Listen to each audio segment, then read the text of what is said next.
I've been in this, Alex, for 35 years. I've seen it all. And we saw it most acutely with the latest experience on COVID. Their message is now completely incredible because of their behavior. They've corrupted the science, they've corrupted the process, they've corrupted public health, and they only have themselves to blame. They will never regain the trust of the public. That's gone for a generation or two to come.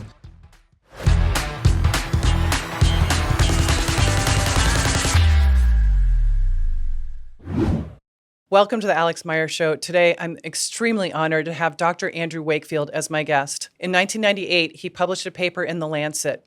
That paper was based on reports from parents who said that their children who got regressive autism after the MMR vaccine had also developed a bowel condition. What he did is he studied 12 of those children and found that indeed there was a very rare bowel condition common to 11 out of the 12 of those children. Now, that was a case series. A case series paper is not designed to change policy. It's to explore an issue for the first time, which is what he did. However, this paper was so detrimental to vaccine uptake in England that the media came out and attacked him and said that Dr. Andrew Wakefield actually said that vaccines cause autism. He didn't say that, and his paper did not say that. He went from being a top gastroenterologist at the Royal Free Hospital in England to living in the United States without a medical license. Dr. Andrew Wakefield is a phoenix rising from the ashes. He's become a filmmaker and now an author of a new book called The Bequest. Don't forget to like, subscribe, leave a comment, and share this with anyone you think would benefit from this information.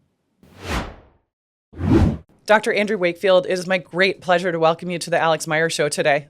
Alex, great to be here. Thanks very much for having me on. Well, I've been a huge admirer of you, as are most people in the vaccine safety movement, but my admiration of you started probably 25 years ago when all the stuff went down with your medical license and with the Brian Deere reporter and that first study that you published in the Lancet, that 12-child case series, where you never said that vaccines cause autism. You said that you studied a group of 12 children for a specific bowel disorder, right? That's right. The children presented to us with autistic regression, about which I knew nothing at all as a gastroenterologist. They had severe gastrointestinal issues which hadn't been addressed. And the parents claimed in many cases that their child, their perfectly normal child, had regressed after the MMR, the measles, mumps, rubella vaccine. And my job as a physician was to take them seriously and investigate the story to rule in or rule out the mother's concerns. And they turned out to be right on every single element. Right. And you found the same very rare bowel disorder in how many of those 12 children? We found the bowel disease in all children. I think all but one child had it. And we went on to investigate by colonoscopy, upper endoscopy, about 83 children by the time I'd left the Royal Free, and virtually every child with autism had this same pattern of disease, which has now been replicated around the world by eminent gastroenterologists like Dr. Arthur Krigsman in New York and others. So this was not a policy-changing paper, that first one in the Lancet of the 12 children. A case series is not designed to change policy. It's to explore a new issue, right? So why do you think they came down on you so hard and basically lied about you saying vaccines caused autism? Well, I think that the reason is very simple. It threatened a government policy, a very fondly held government policy, and that is vaccines that are clearly in their mind safe and effective, despite the fact there's no evidence to attest to that. And the second thing is it threatened the bottom line of the pharmaceutical companies. And so they had a major problem, and it couldn't be allowed to stand. It had to be crushed at all costs. And that was a concerted effort on their part, on the part of News International, of Brian Deere, like you say, of the British government. Tony Fauci, people as far afield as Tony Fauci, went after this work and made sure that it died the death of 1,000 cuts. But here we are, Alex, we're still here. And the latest, just to bring your listeners, your watchers up to date, is that Nick Hulscher and Peter McCullough have published a paper where they've analyzed all 136 epidemiological studies that purport to look at the link between vaccines and autism. And they conclude beyond a shadow of a doubt that early childhood vaccines, multiple vaccines given at the same time, are the single greatest modifiable risk factor for autism spectrum disorder. There it is.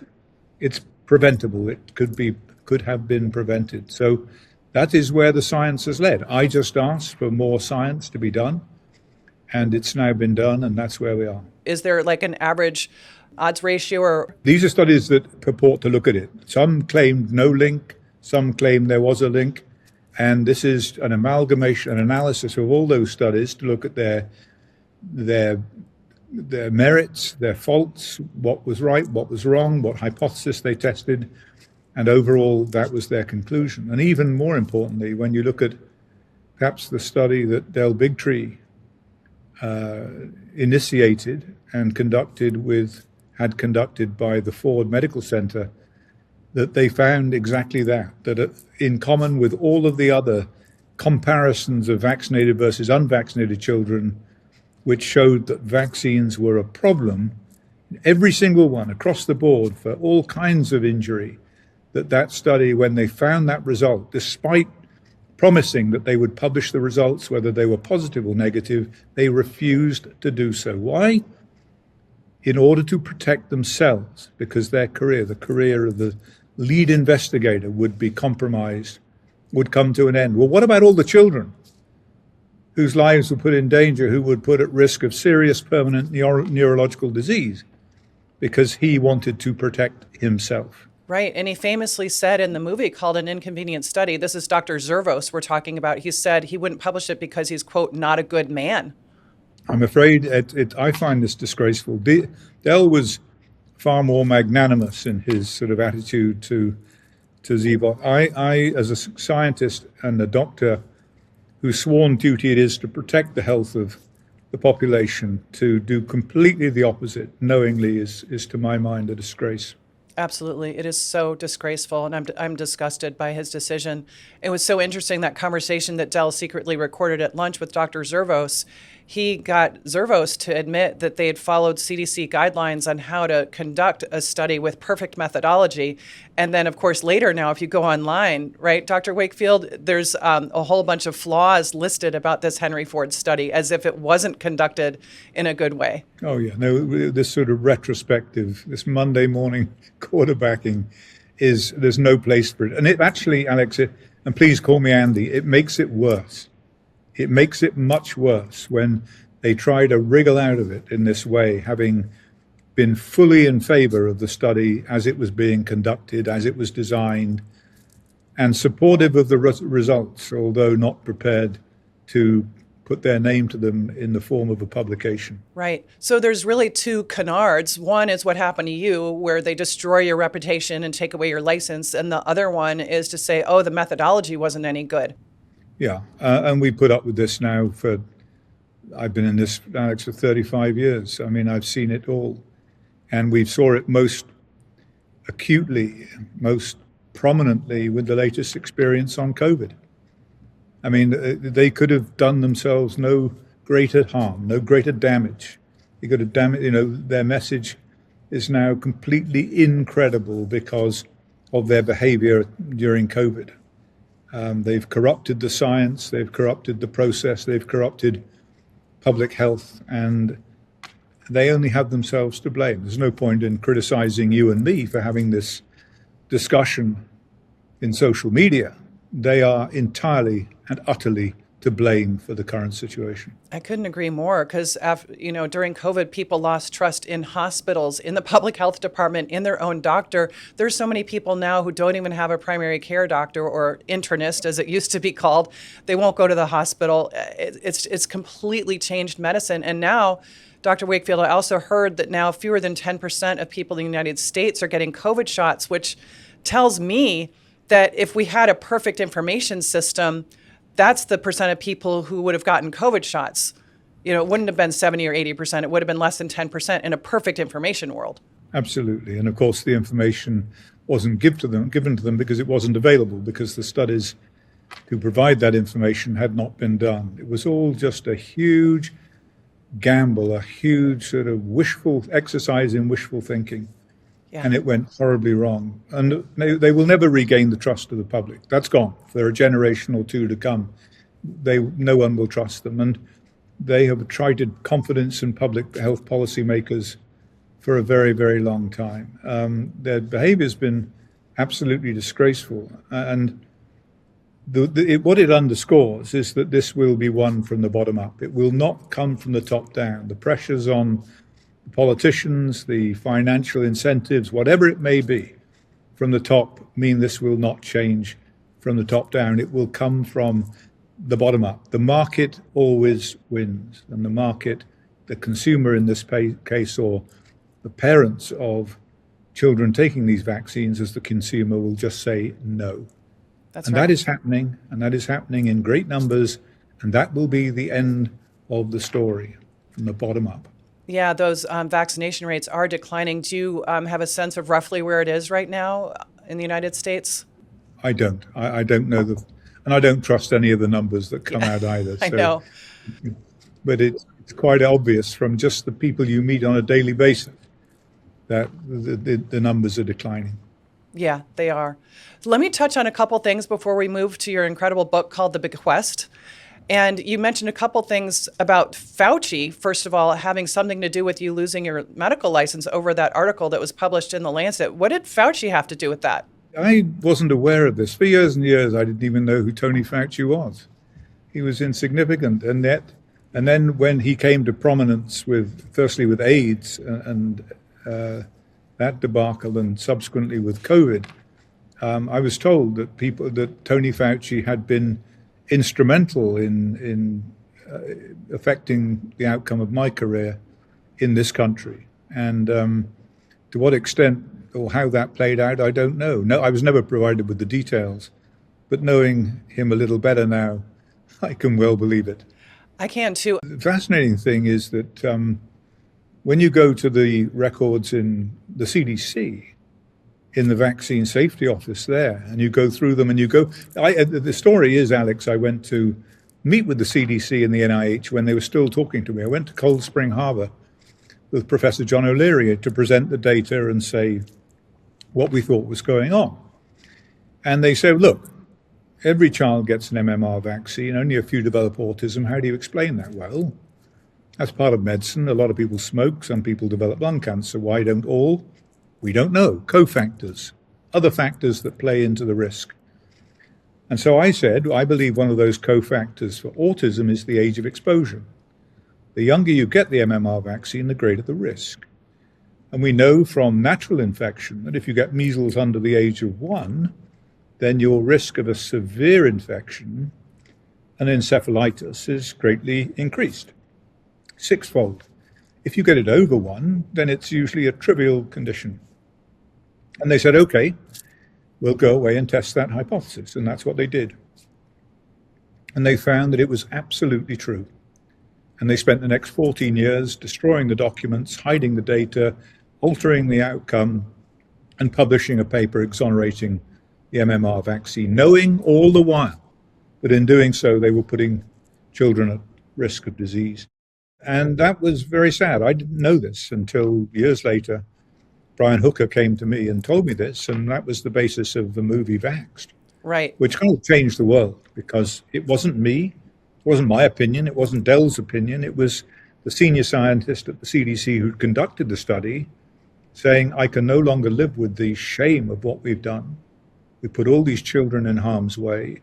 Here is the evidence. I kept it. My colleagues destroyed it. I knew that was illegal. Here it is. And so we made the movie Vaxxed. Yeah, that was an incredible confession from Dr. William Thompson from the CDC, who is a lead vaccine researcher there at the time. And who was the lead author on that study where they gamed the numbers to make it look like the vaccines were not causing autism? Frank DiStefano, I think, was the lead author. Yes. William Thompson wrote to me and said, we could have saved your career if we'd been honest. Right. So there you go. There you go. And Never mind. That's all in the past. That's I neither here know. nor there. There's a lot of new people in the vaccine safety movement because of COVID, and I think they need to know that not only did William Thompson confess that they massaged the data to remove the autism signal around MMR vaccination, but they were actually ordered to go into a conference room one Saturday and destroy all the data because at that time there were floppy disks and paper, unlike today. Yeah, absolutely. And that's when Thompson said, I knew that was illegal, that these, it was a federal requirement to retain these documents. And therefore, I kept mine in a safe. And all these years later, I'm going to hand them over to you. And so they were undone. And people said, oh, well, you just made that up. They came up with the usual arguments. And I said to them, listen, if we had made this up, if there was one word of a lie, if we had misquoted them in any way, we would have been sued to the moon and back again. It was not a whisper, not a single whisper. Why? Because they knew it was true. That's right. And that's where we are. And the public need to know that. And that film changed a lot of people's minds. I think Ron Johnson the other day said, watching Vax completely changed his mind on this and caused him to move forward with a series of hearings in the Senate on vaccine safety. So it had a profound effect. And that combined with the COVID and other films that people like Mickey Willis and Dell have made have had an enormous impact on this debate. What a coup to get somebody like Senator Johnson onto this issue. He's been absolutely unbelievable. He's another hero that's emerged because of you and your work, really, if you really trace it back. I've got one more question about autism before we get into the Bequest, this incredible book that you've written.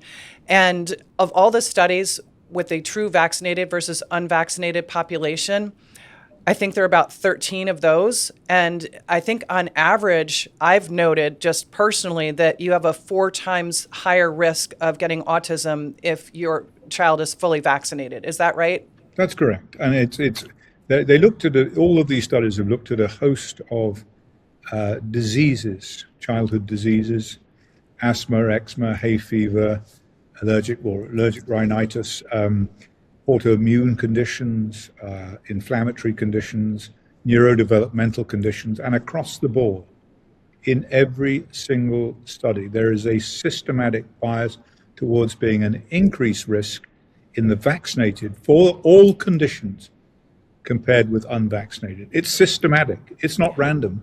Right. It's for all conditions. Right. And in a court of law, there only has to be a relative risk, I think, of 2x to prove that something's causal. And the relative risk for all these things are 4x, 6x, even higher, like 30x for allergies, right?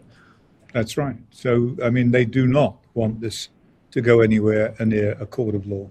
No, they don't. So, yeah, we've traded off, perhaps we've traded off infectious illness for this chronic illness, but I'm even questioning whether or not the vaccines prevent infectious illness at this point. Well, I think, if you look at the outbreak of measles in California, in Disneyland all those years ago, what they didn't tell us at the time, which they knew, was that when they sequenced the virus isolate from people who were infected, then 43% of cases were caused by the vaccine strain virus. They didn't tell us that because they didn't want anyone to know. And so doctors and healthcare practitioners, patients, the public were deceived, misled into thinking, vaccinate, when nearly half of the cases were actually driven by the vaccine itself. So, and we're seeing that more and more. I think what we're witnessing is an increasing resistance of strains of measles virus to the live attenuated measles vaccine. It's not working in the same way anymore. But I do want to say that I've been doing a presentation about measles, and I have the evidence to show that measles is political and it's not seasonal. And this was a missing piece of information, that 43% of those Disneyland cases in 2014 were actually from the vaccine strains. So people were basically reacting to the measles vaccine and, presenting with a rash that looks like measles, right? Yep, that's exactly right. That's wild. There's a study from Japan that Dr. Tom Cowan just sent me.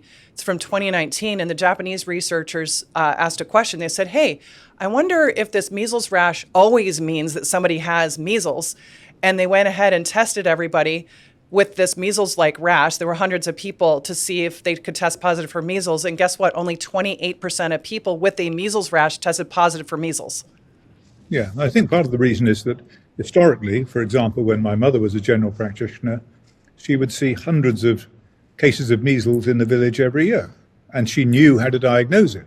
Now people aren't familiar with it, pediatricians or young doctors, and so they mistakenly diagnose any old rash for measles. They have a high index of suspicion. Well, okay, that's fine.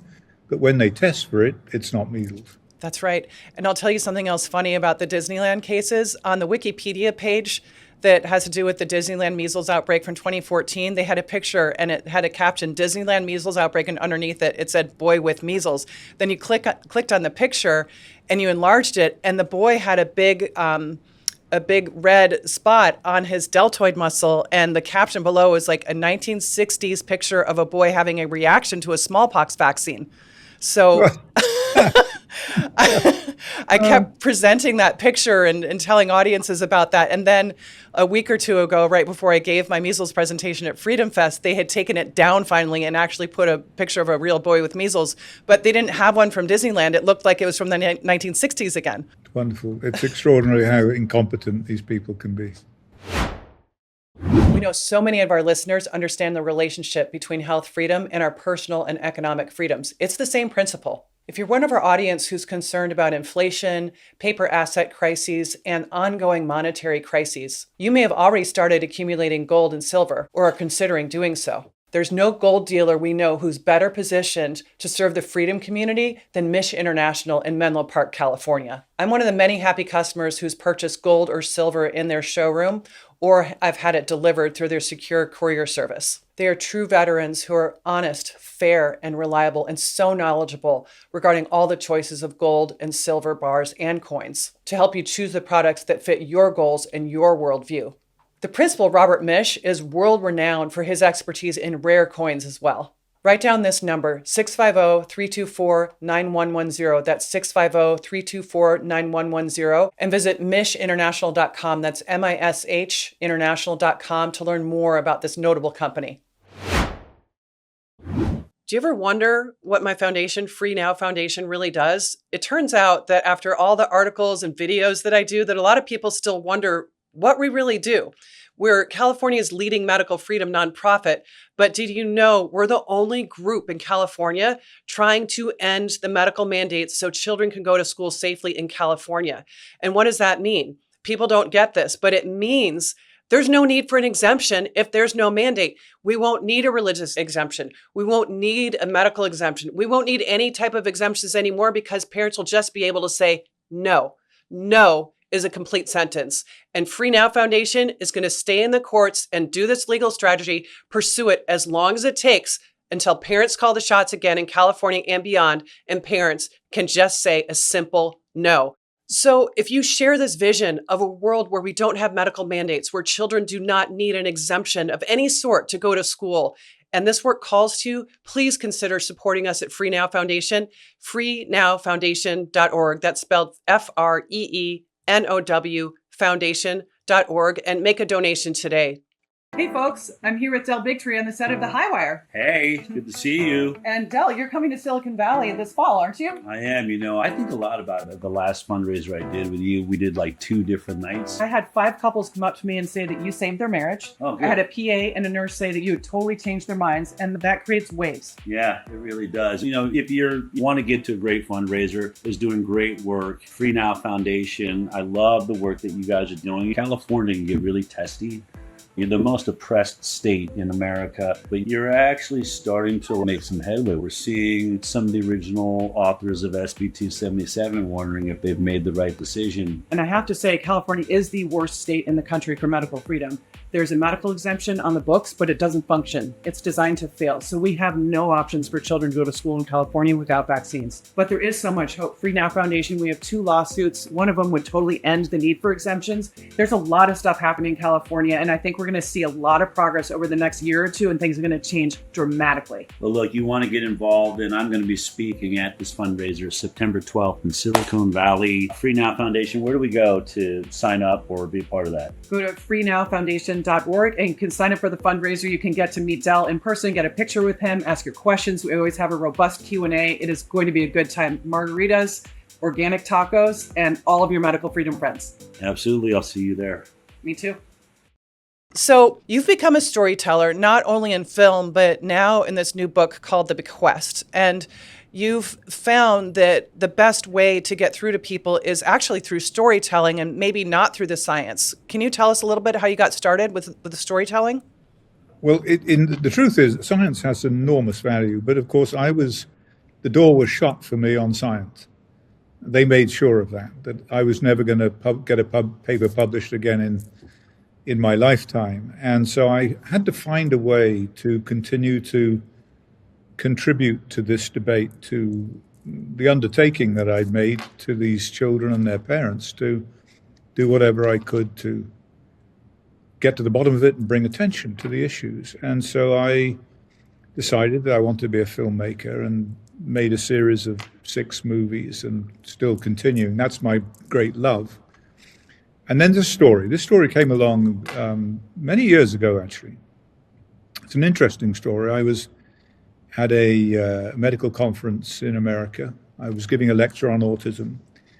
And that evening, a woman who had helped organize the conference, she had a single child severely affected, nonverbal child, teenager with autism.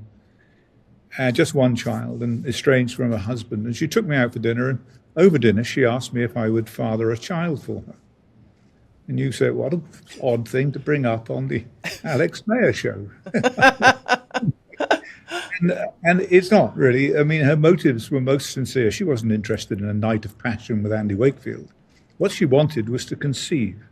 She wanted to have a healthy child that she could raise to look after her affected child when she became infirm or died, when she was no longer there. And this is a nightmare that haunts millions of parents across this country. There are 9 million families affected by this and around the world, is what happens when we are no longer there. Because the world doesn't understand my child, the world doesn't care about him, and the world most certainly doesn't love him. And so I was so inspired by her sincerity that I said, I'm going to write a movie about this. And I wanted to do 2 things. I wanted to make the singular message of the movie, or the exploration of the movie, about this issue, what happens when I'm no longer there for my child, rather than getting into contemporary debates about causation, because that would distract from the core issue. And so I put it as a Western in the late 19th century. And I wanted to put it in one of the harshest environments in the world. The Oregon Trail, with winter coming, Indian or Native American Indian attacks, famine. It was just a perfect environment. And so I made it into a Western, and it's called The Bequest, and it came out a few weeks ago, and it's doing very well. And because your readers are going to buy it, which I'm delighted to know, then it's going to do even better. And with the aim of making the movie. I want someone, because my assistant came to me and she said, you should write this as a book, because it costs a lot less to get a book out there than a movie, and someone's going to come along and say, wow, this is great, this would make a great movie.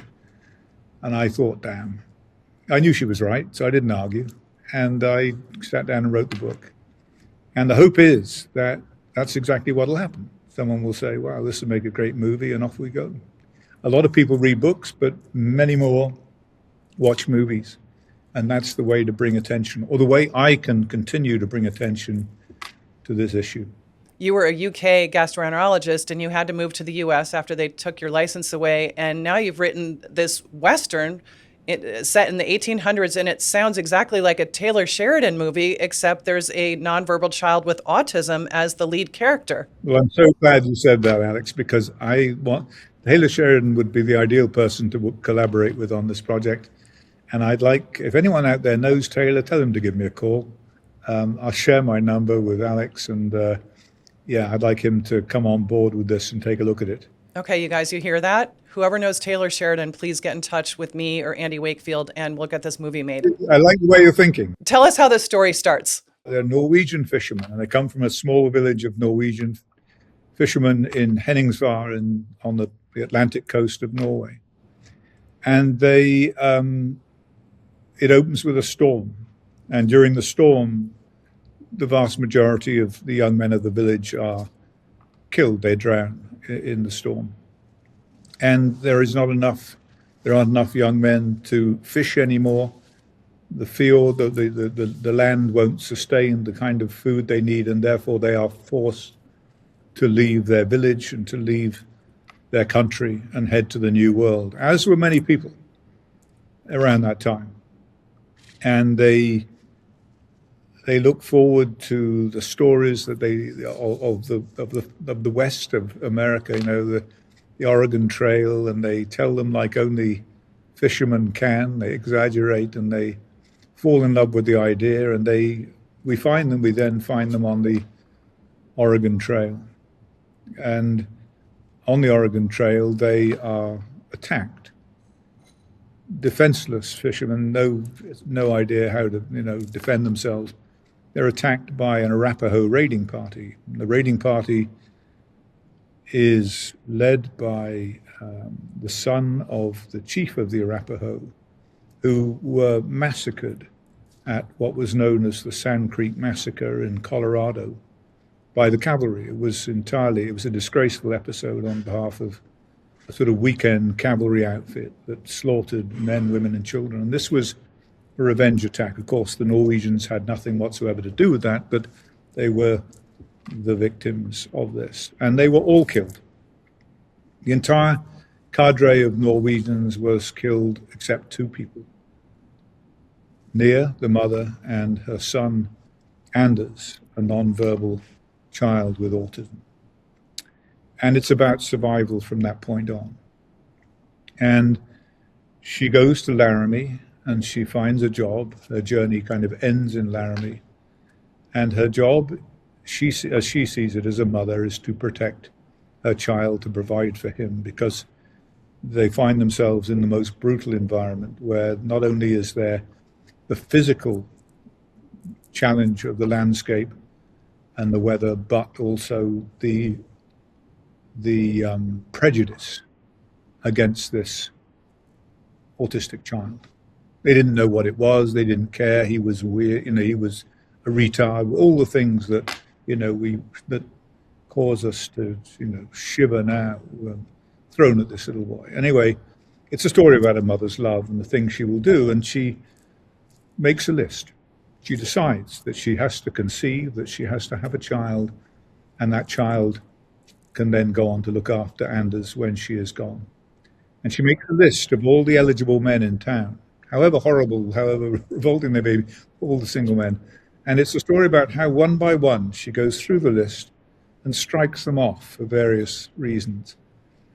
And it's ultimately a love story because there's this romantic interest. I won't spoil it, but it ultimately is a love story set in the West, love of a mother for her child, and ultimately the love of a mother. It's a strong theme of the book is about the family.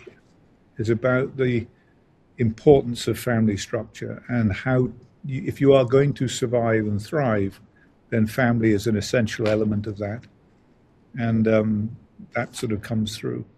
There are two other elements to the book. Tell me to stop talking if you want, Alix. Well, I just wanted to say, when she was going through her list of potential suitors, which they weren't really suitors because she was pursuing them, I'm sure she was looking for her Andy Wakefield. And so if you're, if you were a doctor and had a fictitious name in that book, that might have been her best match. But I don't think that happened.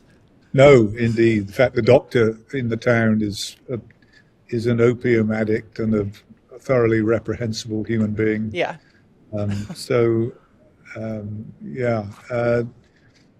other elements come into the book, and one is this issue of spellers And this is something that's fascinated me for a long time. When I first got involved in autism, I knew nothing about it.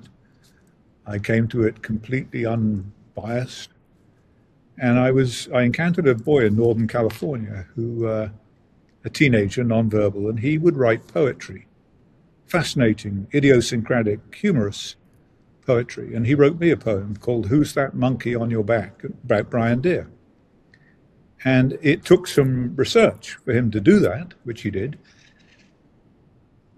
And then he wrote this wonderful poem. And I took it to an expert in autism at a conference. I presented this little boy to him, told him the story, and he was furious. I thought he would be open-minded. I thought he'd say, no, this is fascinating. This child is truly a latent genius. We just don't know. We're not aware of it. And this boy would communicate by a letterboard. His assistant, a young girl, would hold his elbow and he would point to the letters on the letterboard and construct these poems. And this chap was furious with me. He was wasting his time. It was clearly a scam. And he walked off.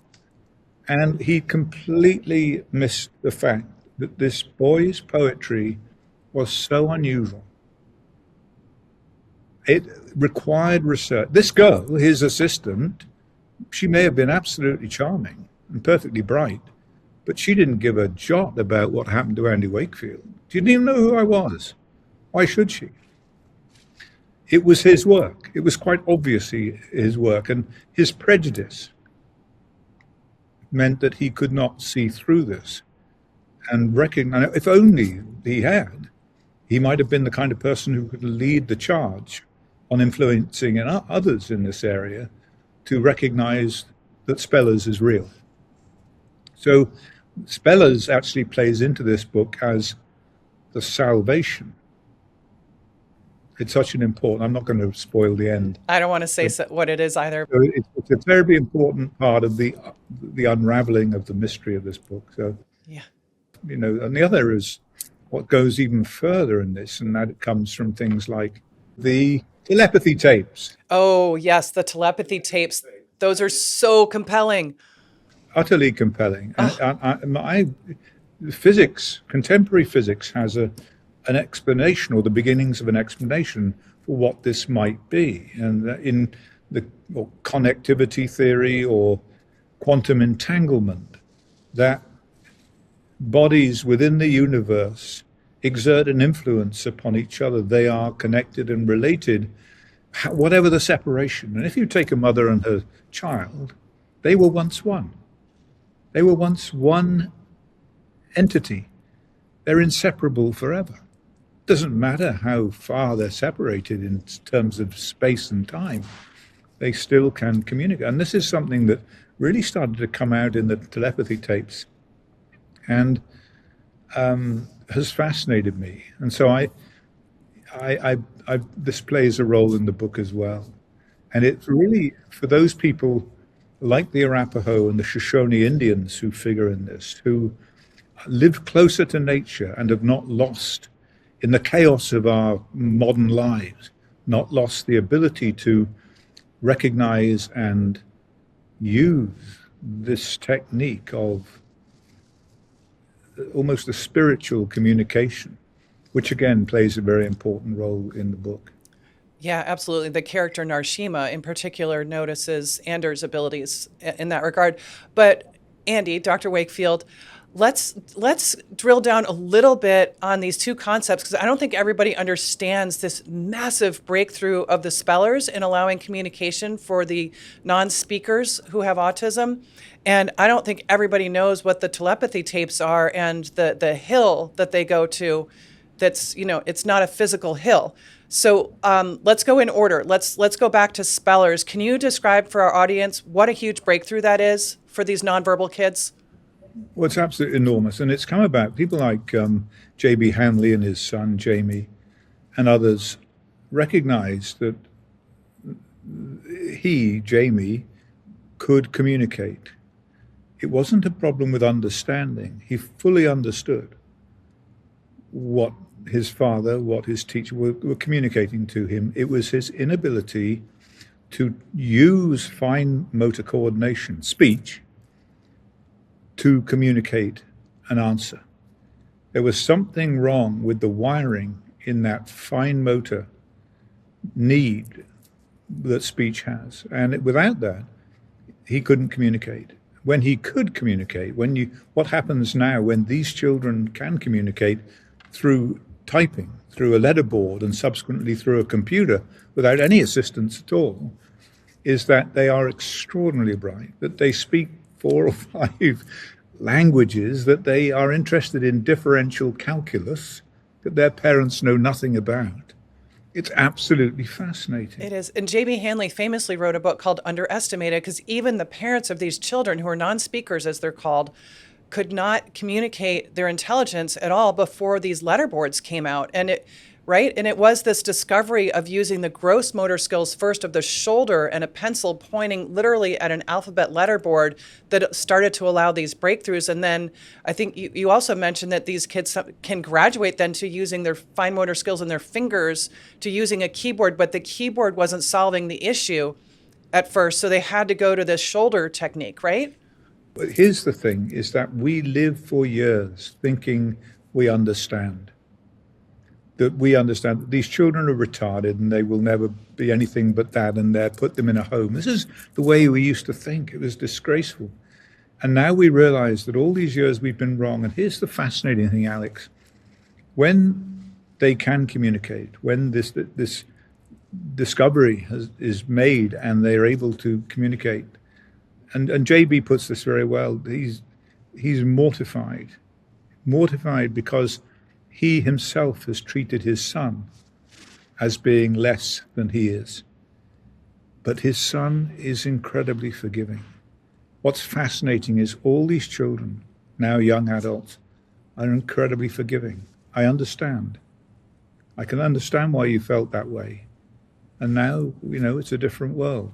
So there's no recrimination. It's absolutely astonishing that for years, the frustration of not being able to have yourself heard in most of us would translate into becoming a sort of homicidal maniac, but not for these individuals. It's absolutely fascinating. Yeah, and you can see the frustration in a lot of the nonverbal kids before they are introduced to spelling. There is a lot of anger, there's a lot of acting out, sometimes even violence, but they can't express themselves. And you can't even imagine being in a human body without the ability to express yourself. And I didn't know that. That's another huge, remarkable thing of the spellers phenomenon, is that they're forgiving of the parents and everybody around them for not understanding what was going on. That just breaks my heart. It is heartbreaking. And what's fascinating, the irony is this, that they are teaching us.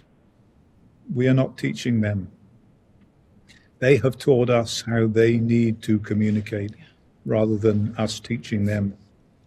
Turns the whole thing on its head. It's fascinating. And do you have an understanding of how these kids who don't seem like they're paying attention to anything in the room, they're not paying attention to people, presumably, they somehow know not only how to spell, they know how to write full sentences, they understand very high level concepts that they've never even been able to express before. Do they just pick this up from being around and we don't think they're paying attention? Yeah, I think they do. I think they assimilate everything everything they hear, everything they see. It all goes in, and the thoughts are well constructed. They're just extraordinary. I mean, there's no other word for it. They're quite extraordinary. And once they find a way to communicate that to us, to the rest of the world, who have so far failed to understand they have this remarkable gift, then that's the breakthrough. And it should be exploited. And I gather there are still people who doubt it, who really doubt it, and who are calling it hocus pocus. Well, I'm sorry, but you're wrong. I mean, Einstein once said that the universe is not only more complex than we can imagine, but more complex than we're able to imagine. Okay, so let go, because there is so much we don't understand. Just embrace what is possible, and through scientific inquiry, which this kind of thing is open to, it can be proven or disproven, then let's move forward. But don't pretend just because you can talk and he can't that you know better than he does. That's a great point. I'll never forget when J.B. Hanley sent me the first videos of his son Jamie spelling out something for the first time, and one of the first things he spelled was something about his brother, and his brother thought that Jamie never even looked at him, didn't even know he existed, and he wrote, "I want my brother to know that I love him." Wow. And it was just, I mean, it still like makes me choke up. It was such a beautiful breakthrough, but he's had so many more breakthroughs since then. So that's the spellers aspect. And what's interesting, Andy Wakefield, about you bringing in the spellers concept to this period piece that's set in the 1800s is that this isn't some whiz-bang high-tech way that we found to get autistic kids to communicate. This is something that could have existed in the 1800s, so you were able to bring it into the story. Yes, I mean, to be fair, autism was probably extraordinarily rare at that time. So there wasn't the sort of imperative by virtue of numbers to make progress to understand it.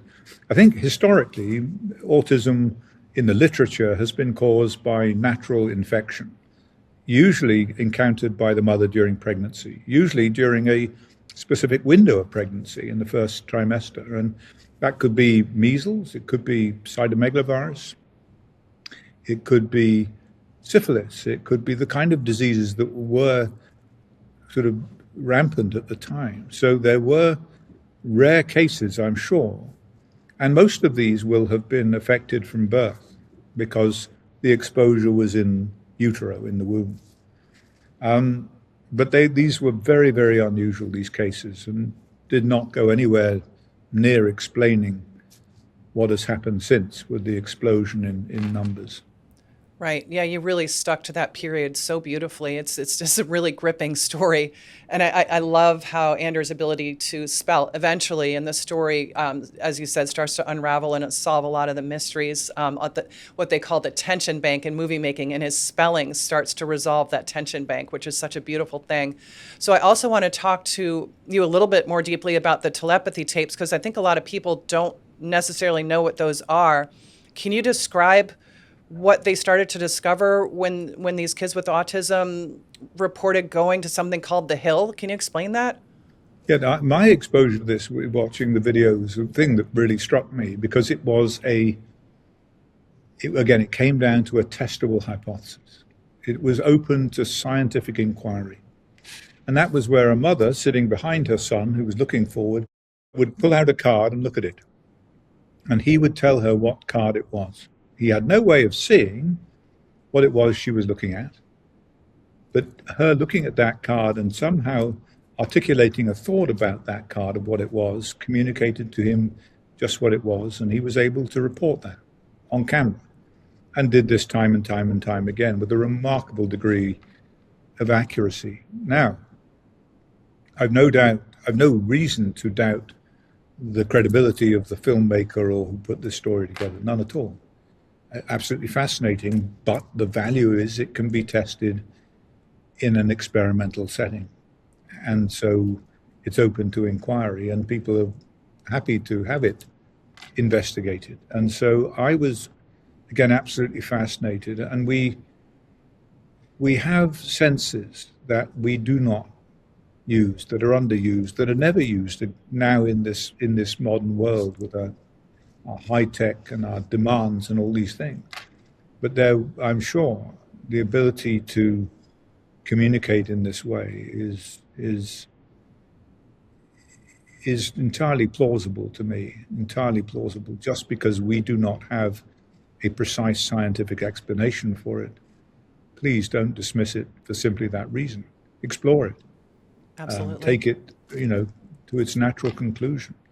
But I found that absolutely fascinating. It truly is. I saw a live demonstration of that with a mom and her daughter with autism at a conference I went to recently, and it was remarkable what this daughter could see without being able to even see. They would put like eye patches on and then a blindfold, and she could read a text from books she's never seen that somebody from the audience was holding up. She could tell you what color card was being held up. It's absolutely remarkable. And they also had this other ability that was talked about in the telepathy tapes of going to, quote unquote, the Hill. And one of the adult researchers actually went into a meditative state and was able to see these kids with autism or communicate with them on the Hill, which is not a physical thing, right? A place where they would go and meet and communicate amongst themselves that didn't actually exist. They went there in a virtual sense. I mean, it's fascinating. Oh, it's absolutely remarkable. It gives me chills to think that's happening. And then there's corroboration from people who've been able to access the Hill and from other kids who do it. It's unbelievable. So you bring that into your character, Anders, and it's noticed mostly by the Native Americans who are hanging out with them, right? Yes, they still have those abilities. They have not lost them. Their world has not forsaken those skills, those qualities, because they remain in touch with the land, with the earth, with the animals, with the harsh reality of life. And they are able, particularly the wise woman, the medicine woman, is able to communicate, to see things, and that was fun. It was fun writing that. Yeah, you did a lot of research for this book. Well, I'm a boff, I'm an academic, Alix. I can't help myself, but it is interesting. Well, and your descriptors and the terms you use, everything just becomes so visceral in the action. Also, I was really impressed at how you can turn a sentence. It was really impressive. Thank you. Yeah, and you made it a very gripping story. So you're looking to make this into a film. So we already talked about contacting Taylor Sheridan. What are your other hopes for this book? My hopes really are for the film. That's where my love lies. I want to make the film, and the Bequest was a means to an end. I have to say, I loved writing it. I enjoyed it enormously, and it feeds back. It informs the film. It informs the dialogue. It informs the scenes and the characters. So there were many two-way benefits in doing this. We call it a nibble. When you go onto the website, people will see the headline banner is a movie. A little movie that plays. I don't know whether you've seen it, but take a look. And it is made with AI, and it starts in Henningsvar on the cliff as the storm is raging, and it takes us through to the slaughter of the Norwegians on the Oregon Trail. Sets the scene for the book, if you like. And we thought about this, should we use AI? And it was really very exciting. We call the AI a nibble. It's not a trailer. It's not a pitch, it's a nibble. It's making a short sequence of film to promote the book, to give people, I want to watch that. Look, I can see the characters already. And the wonderful thing about it is, if we get to make the film, I would never want, as a director, I never want to get rid of actors. I love working with actors. I don't want to do that. And so I don't think that AI should replace actors, certainly from my perspective.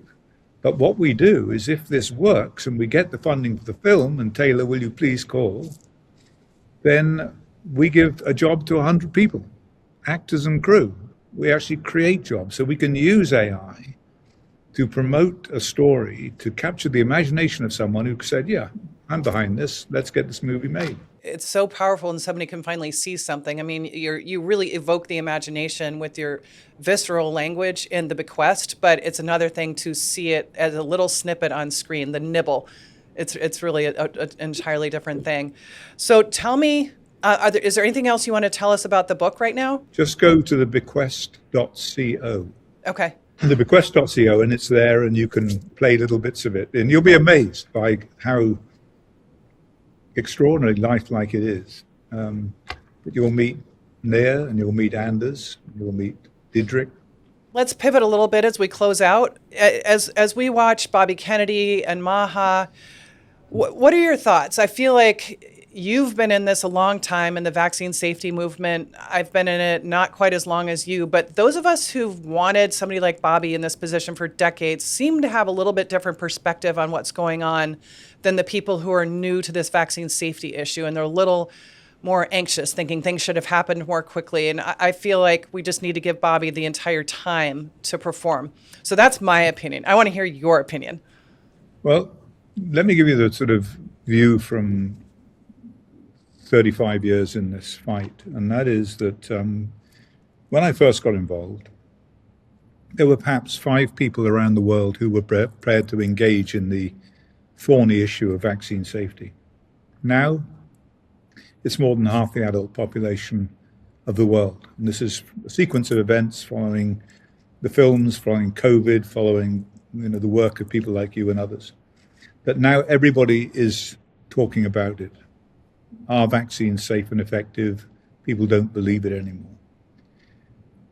On the back of that, we have something that I, 2 years ago, could never have imagined, and that's Bobby Kennedy in the White House as head of HHS. What an extraordinary achievement. It must have sent a shiver down the spines of the pharmaceutical industry, and still does.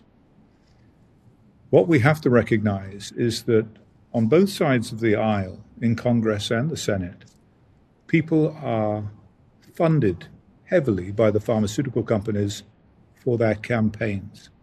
So he is getting pushback on his agenda from both sides of the aisle, huge, unremitting pushback on everything that he tries to do. I am a great fan, and I believe he's earnestly trying to do a great job. But it's going to be very, very difficult.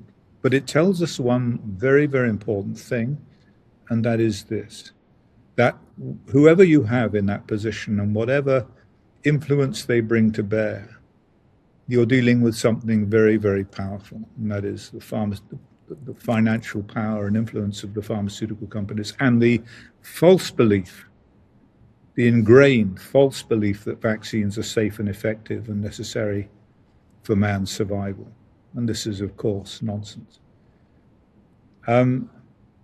This tells us that the change will not come from the top down. Bobby's experience, even though he's doing some great things, there's a lot of pushback. As you say, one step forward, two back.